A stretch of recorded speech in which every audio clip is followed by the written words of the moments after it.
블로그, 페이스북, 인스타그램, 브런치 그냥 내가 하는 일, 내가 하는 공부, 내가 하는 책 이런 거 그냥 써서 올리세요. 그 얘기를 10명한테 하면요. 그거 직접 실천하는 사람은 1명 또는 2명밖에 없어요.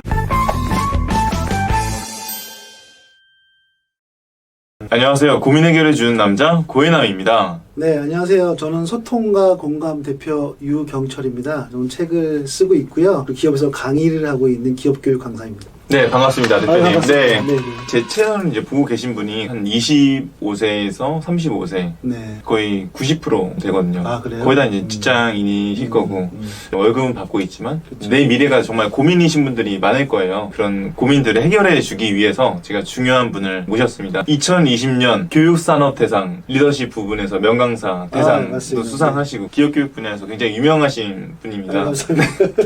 혹시 대표님은 어떻게 이제 퍼스널 브랜딩을 해야 되겠다고 생각하셨는지, 제가 알기로는 해군 장교 출신이시거든요. 네, 맞아요. 네. 제 히스토리 잠깐 말씀드리면 해군 장교를 하다가 저는 PSI 컨설팅이라고요. 근데 몇 살에 들어가시죠? 30대 초반이었어요. 30대 초반. 네, 좀 제가 길게 해서 그래서 30대 초반이었는데 그 회사가 기업 교육책이라든가 뭐 역량 모델 이런 컨설팅도 하고 기업의 강사도 좀 파견해서 강의도 하고 뭐 이런 회사였어요. 네, 운이 좋았네, 어떻게 보면. 그렇죠. 되게 운이 좋았고요. 네. 근데 거기서 일을 하다 보니까 강의라는 직업이 너무나 멋있는 거예요. 네. 그러니까 단지 보여지는 것도 있지만 네. 실제 누군가의 삶의 변화를 줄 수 있는 영향력을 주는 거잖아요. 네. 그래서 너무 멋있고 너무 좋은 직업인 것 같아서 그때 딱 정해졌어요. 나는 기업교육 강사를 해야겠다. 결심을 했거든요. 제가 하려고 하니까 뭐 아무것도 없잖아요. 네. 경험도 없고 네. 백그라운드도 없고 네. 누가 시켜줍니까? 네. 그래서 고민을 했어요. 거기에서 한 3년 정도 일을 하고 더 큰 컨설팅 펌으로 옮겼어요. 거기가 능률협회 컨설팅이라는 네. 좀 우리나라 지금도 굉장히 큰 회사 중에 하나인데요. 네. 거기에서 또 비슷한 업무를 하긴 했지만 좀 더 큰 스케일의 일들을 했죠. 근데 거기서 또 하다 보니까 제가 강의를 하기 위해서는 커리어 패스가 필요하겠다는 생각이 들었어요. 네. 그래서 교육 담당자를 해야겠다. 네. 그걸 해야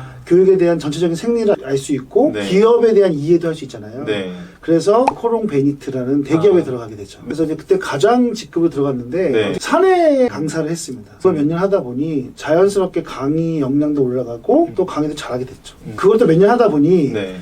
이것만 또 계속 하고 싶지도 않고 제가 이제 거의 이제 40살 됐을 때쯤 네. 기업 교육 강사를 하려면 지금 나가지 않으면 안 되겠다는 생각이 든 거예요. 왜냐하면 더 늦게 나가면 너무 나이가 많잖아요. 나이가 많으면 조금 약간 좀 불리합니다. 아, 이 정도 강의도 했고 준비했고 커리어도 나를 만들었다. 나가도 되겠다는 결심이 들어서 굉장히 안정된 직장이었거든요. 네. 네, 때려치고 나왔죠. 그때 형수님이랑 대판 싸우셨겠는데요? 싫어했어요. 왜냐하면, 엄청 싫어하죠. 왜 안정된 직장을 버리고 네. 왜 보장되지 않는 길을 가려고 하느냐. 네. 반대했지만 네. 나의 생각과 나의 미래, 비전, 꿈 이런 얘기들을 해서 설득을 했죠.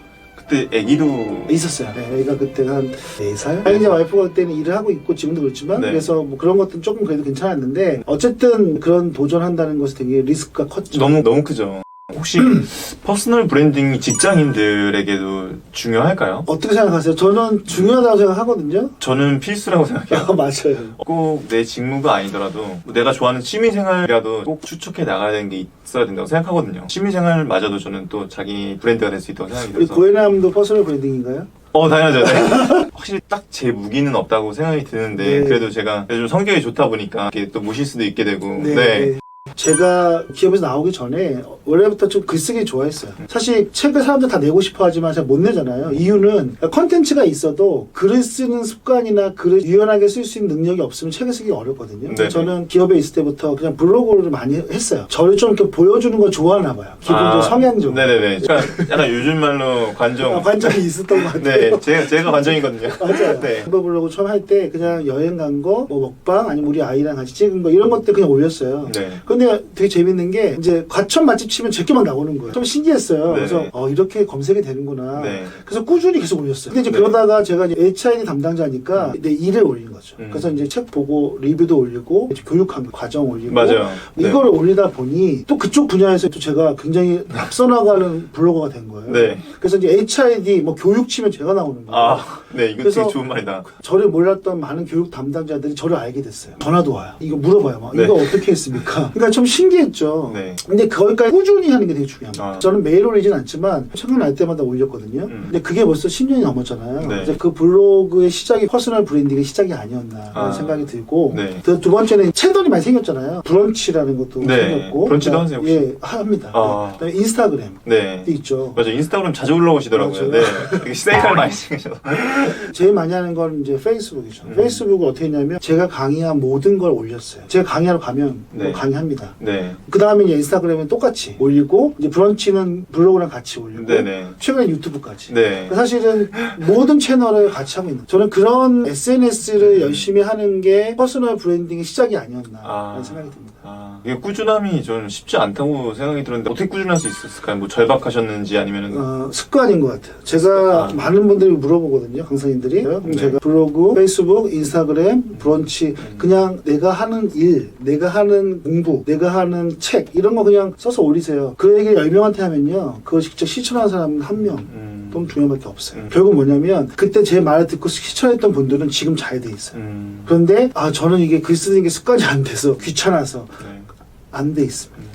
제가 4년 전에 뵀을 때 그때 이제 기업교육 강사분들의 모임에서 강연을 하셨었거든요. 근데 이제 블로그의 꾸준함이 브랜딩을 만든 것 같다라고 이제 얘기하셨는데 저도 그때 더 열심히 블로그를 하게 됐던 것 같아요. 이 블로그를 하다 보니까 유튜브까지 이제 넘어오게 그쵸. 됐는데 그게 되게 너무 인상 깊어서 이게 저는 오늘의 저의 핵심이라고 생각이 들거든요. 오늘. 사실 저는 글 쓰는 거는 자신이 있어요. 왜냐면 네. 워낙 오랫동안 써왔고 쓰는 방법도 알고 있고 또 글 쓰는 걸 좋아하니까 전혀 문제가 안 되는데 지금은 이제 유튜브 세상이잖아요. 네. 사실 유튜브 제가 안 해왔어요. 왜냐하면 유튜브는 생각보다 다르더라고요. 글쓰기는 편한데 이걸 이렇게 영상을 보고 찍는 자체가 쉽지가 어색하죠. 않고요. 네. 그다음에 또 비주얼 시대니까 네. 나이도 좀 있고 제 얼굴을 보고 싶어 할까라는 잘생기셨는데. 네. 아니, 감사합니다. 그런 생각이 네. 들어서 되게 주저주저 하다가 최근에 시작했거든요. 내가 내 외모를 보여주는 게 아니라 내가 갖고 있는 자산, 나의 컨텐츠를 보여주는 거기 때문에 사실 그거에 대해서는 충분히 갖고 있기 때문에 네네. 한번 해보자라고 했는데 해보니까 뭐 어렵진 않더라고요. 네네.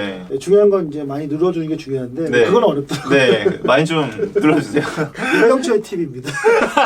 네, 대표님의 제가 유튜브를 이제 들어가 봤는데 예. 강사가 되기 위한 그 시작이 좀 피터 드러커에서 많이 영감을 받으신 것 같아요. 맞아요. 네. 내 첫 책을 쓴 모티브가 피터 드러커의 13살 때의 명언 때문입니다. 피터 드러커가 13살 때 짐나지움에서 종교 과목 선생님이 학생들에게 너희는 죽은 뒤에 어떤 사람으로 기억되길 바라느냐? 라고 물었습니다. 그 질문이 자신을 더 나은 사람이 되기 위해 최선을 다하게 만들었다고 합니다. 저의 좌우명도 같습니다. 나는 죽은 뒤 어떤 사람으로 기억되길 바라는가? 제가 1인 기업 교육 강사를 하는 이유도 책을 쓰는 이유도 모두 이 질문에 대한 답을 하고 싶기 때문입니다. 내용이 너무 유익해서 앞으로도 더 활동 많이 하실 거거든요. 네. 많이 사랑해 주시길 네. 바라겠습니다. 부탁드립니다. 구독과 좋아요. 부탁까지.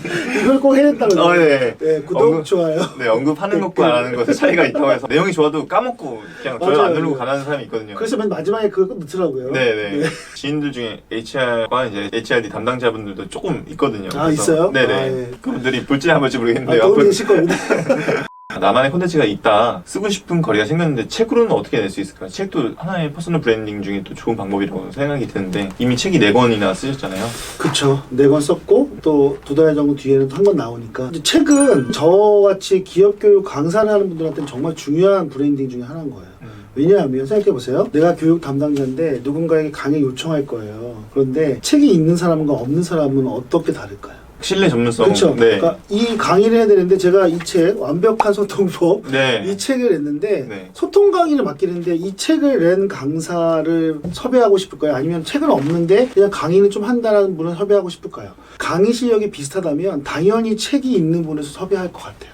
그렇기 때문에 내 분야의 전문가로서 인정받기 위해서는 당연히 그 분야의 지식과 전문성이 있어야겠지만 그것을 책으로 보여줄 수 있다면 더 베스트인 거죠. 그리고 이렇게 책을 쓰게 되면은 더 많이 공부를 하게 될 것 같아요. 내가 부족한 게 뭔지를 더 알게 되지 않을까. 이런 말이 있어요. 책을 쓰면서 전문가가 된다는 얘기가 있습니다. 네. 뭐냐 하면 한 권의 책을 쓰기 위해서는 엄청난 지식이 있어야 되고요. 레퍼런스가 있어야 되거든요. 그러면 엄청 참고를 많이 하죠. 그러면서 공부가 되고 그게 완성되어진 게 책이거든요. 또 하나는 만약에 자비 출판이나 뭐 대필이 아니라면 정말 출판사에서 계약한 정식 계약이라면 책을 아무나 내주지 않거든요. 책을 계약을 한다는 건 사실 그분을 전문가로 인정했다는 것이고요. 이 책이 팔 가능성이 있다는 거거든요. 왜냐하면 출판사들이 쓸데없이 몇 천만 원 들어 책을 내주진 않거든요. 그렇기 때문에 내가 인정받은 사람이고 내가 뭔가 남들에게 알려줄 수 있다는 증거이기도 합니다. 사실 제가 요즘 보면 네네. 직장인도 엄청 많더라고요. 네. 우리 고혜라님도 쓰셔야죠. 네, 저희가 올해 나올지 모르겠는데 굉장히 많이 기획을 하고 있거든요. 저는 자기 분야 우선. 근데 자기 분야가 책이 쓸 게 없다. 그럼 어떻게 보면 내가 제일 좋아하는 관심 분야. 내가 잘하는 거. 그 분야를 택하셔야 돼요. 그리고 그걸 택하신 다음에 책을 쓰기 위해서 저는 처음에 먼저 블로그나 브런치나 유튜브 등의 그 컨텐츠를 계속 올리는 거예요. 네. 그게 정리가 되죠. 네. 아주 인기가 없더라도 사람들은 그걸 관심 있는 사람 볼 거예요. 네. 그게 누적되면 그걸 기반으로 내가 출판사에 제안할 수 있죠. 제가 이 컨텐츠가 이렇게 블로그에 있는데 이거 책 써도 될까요? 이게 바로 출판 기획서거든요. 처음에 누가 책을 막 쓰라고 해주나요? 유명하지가 않은데 네, 특히 직장인들은 네. 그러면 제가 제안을 해야 되죠. 책을 제안하면 뭐 그분이 검토하겠죠. 그런데 블로그 봤더니 사람들이 많이 보고 굉장히 인기도 있는 것 같아. 그러면 먼저 제안합니다. 이거 한번 써볼까요? 그래서 중요한 건 내가 제일 관심이 있고 잘할 수 있는 걸 글로 옮겨서 우선 SNS에 올린다. 그게 누적이 되면 출판사에 제안할 수 있는 컨텐츠가 생기는 것이다. 그리고 도전해보자. 좋은 책을 쓸 어떤 소재가 있다는 걸 아무도 먼저 알아주지 않습니다. 왜? 유명하면 알아주겠죠. 그러나 그렇지 않기 때문에 내가 만들고 내가 먼저 제안을 해야 된다. 근데 가장 좋은 플랫폼은 SNS다. 제가 요즘 읽고 있는 책이 이제 한근태 선생님의 내가 누구인지 책으로 증명하라라는 책인데 요즘 현대인들, 직장인들이 행위만 있고 기록은 없다라고 그 얘기가 갑자기 또 떠오르네요. 저는 제가 하는 모든 흔적들을 남깁니다. 그게 왜 중요하냐면 내가 나중에 뭘 했는지를 다 볼 수가 있어요. 그럼 그게 나의 어떤 흔적이 되고 그 흔적을 기반으로 책을 쓸 수 있죠. 그래서 되게 중요한 거예요. 기록은 퍼스널 브랜딩을 또 넘어서 어떻게 보면 내 행복에도 되게 가까울 수 있을 것 같은데요. 처음에 제가 사실 그 블로그를 하게 된 이유 중에 하나는 또 뭐였냐면 나중에 내가 10년, 20년 뒤에 내가 뭐 했는지를 보고 싶을 거 아니에요. 옛날에는 사진을 찍어서 이렇게 사진첩에 넣었지만 지금 올릴 수가 있으니까 그래서 저는 내가 나중에 60, 70이 됐을 때 블로그나 이런 사진을 보면서 내가 그때 이걸 했지. 중요한 데이터베이스라고 생각을 했어요. 근데 지금 그게 굉장히 중요한 나의 컨텐츠가 됐죠.